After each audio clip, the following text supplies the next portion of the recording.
మీ business ఏదైనా మీ ఊర్లో promotion చేయాలంటే అది సుమన్ టీవీతోనే సాధ్యం. ఇప్పుడే సంప్రదించండి. మరి రైస్ మిల్లో పనిచేస్తూ ఉన్న ఇద్దరి దంపతుల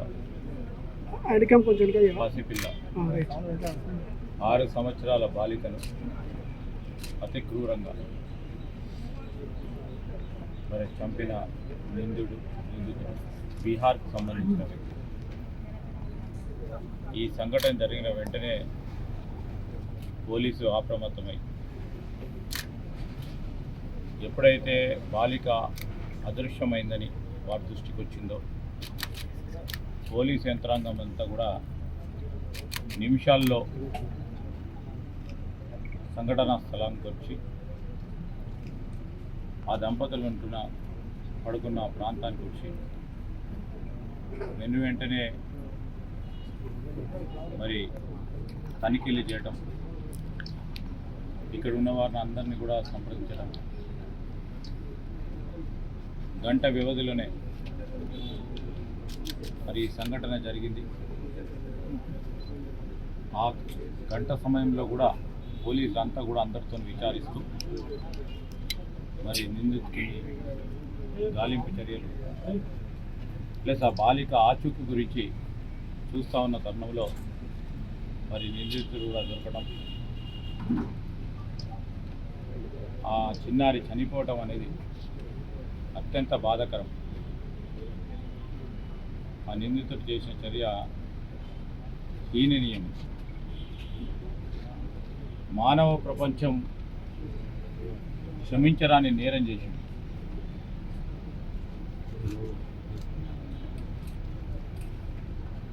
పూర్తి స్థాయి సంఘటన వివరాలు తెలుసుకోవడానికి నేను మా సహచార మంత్రివర్గ సోదరిమణి సీతక్క గారు, మరి స్థానిక శాసనసభ్యులు విజయరామారావు గారు, మా జిల్లా కాంగ్రెస్ అధ్యక్షుడు గోదావరి రామగుండం ఎమ్మెల్యే రాజ్ ఠాకూర్ గారు, మా ఎంపీ గారు కూడా ఈరోజు ఇక్కడికి వచ్చాం. మరి ఆ చిన్నారి తల్లిదండ్రులను కూడా కలుసుకోవటం జరుగుతుంది. సంఘటన వివరాలను కూడా పూర్తి స్థాయిలో వారి దగ్గర నుంచి కూడా తెలుసుకుంటాం. ఎక్కడ కూడా ఆలస్యం కాకుండా పోలీసులు ప్రయత్నం చేసినప్పటికీ ఆ కిరాతకుడు ఘోరమైన పని చేసి హత్య గావించడం అనేది ప్రభుత్వం చాలా సీరియస్గా తీసుకుంటుంది. ముఖ్యమంత్రి రేవంత్ రెడ్డి గారు కూడా వెంటనే దీనిపైన చర్యలు తీసుకోవాలని, దాని తదుపరి కూడా ఫాస్ట్ ట్రాక్ కోర్టు ద్వారా శిక్ష పడే విధంగా ఉన్న ఆధారాలతో చట్టపరంగా ఆ నిందితుడిపై చర్యలు తీసుకునే కార్యక్రమం ప్రభుత్వం చేపడుతుందని స్పష్టంగా ముఖ్యమంత్రి గారు కూడా చెప్పడం జరిగింది. ఈ క్రమేణా ఎక్కడ ఏ విధంగా జరిగింది, సంఘటనకు సంబంధించిన పోలీసు యంత్రాంగం వెంటనే రావటం, బాలిక ఆచూకీ తీసుకునే ప్రయత్న మార్గం తెలుసుకునే ప్రయత్నంలోనే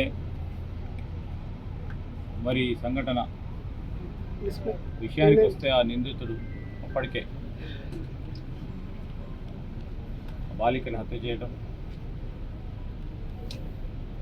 ఒక గంట వ్యవధిలోనే అన్నీ జరిగిపోవడం మేము ప్రభుత్వం చాలా సీరియస్ తీసుకుంటుంది. ఖచ్చితంగా నిందితుడిపై చట్టపరంగా చర్యలు తీసుకోవడం జరిగింది. తల్లిదండ్రులతో నిద్రపోతుండగా ఈ ప్రాంతంలో పనిచేస్తున్నటువంటి రైస్ మిల్లో పనిచేస్తున్నటువంటి బీహార్కు చెందినటువంటి దుర్మార్గుడు, మరి మధ్యప్రదేశ్ చెందినటువంటి దుర్మార్గుడు తల్లిదండ్రుల పక్కన పడుకుంటున్నటువంటి పాపను అర్ధరాత్రి ఎత్తుకెళ్ళి అత్యంత ఘోరంగా అత్యాచారం చేసి చంపేయడం జరిగింది. ఈ ఘటన పట్ల సీఎం గారు, మేము, శ్రీధర్ బాబు గారు, పెద్దలు, అదేవిధంగా మా సహచార ఎమ్మెల్యేలు, మా సోదరు ఎంపీ అందరం కూడా దిగ్భ్రాంతిని వ్యక్తం చేస్తూ ఈరోజు ఈ స్పాట్కి ఇక్కడికి ఈ ప్రదేశానికి రావడం జరిగింది. వారి కుటుంబానికి మన ప్రభుత్వం అండదండగా ఉంటుంది. అదేవిధంగా రాష్ట్రంలో కూడా పోలీసు అధికారులు ఇంకా మెరుగైనటువంటి పనితనాన్ని పెంచుకొని గస్తీలు అదేవిధంగా గస్తీ పెంచుకోవడం, ఇట్లాంటి డ్రగ్స్ అడిక్ట్ అయినటువంటి వాళ్ళు, గంజాయిలో ఉన్న వాళ్ళు, మత్తులో ఉన్నటువంటి వాళ్ళు, పని లేకుండా మత్తులో మునిగి తేలుతున్నటువంటి వాళ్ళు ఎక్కడెక్కడ ఉన్నారో అలాంటి వాళ్ళను కూడా వెతికి పట్టి మరి కౌన్సిలింగ్ చేయడము, లేదా నేర ప్రవృత్తి ఉంటే వెంటనే వారిని శిక్షించడము, ఇలాంటి జరగకుండా ముందస్తుగానే మరి ప్రికాషన్స్ కూడా తీసుకోవాల్సిన బాధ్యత మా మీద ఉంది. తప్పకుండా ఇంకా ముందు కూడా పోలీస్ వ్యవస్థ యొక్క కార్యక్రమాలను పటిష్టం చేస్తామని తెలియజేస్తూ ఆ కుటుంబానికి అండగా ఉంటాం.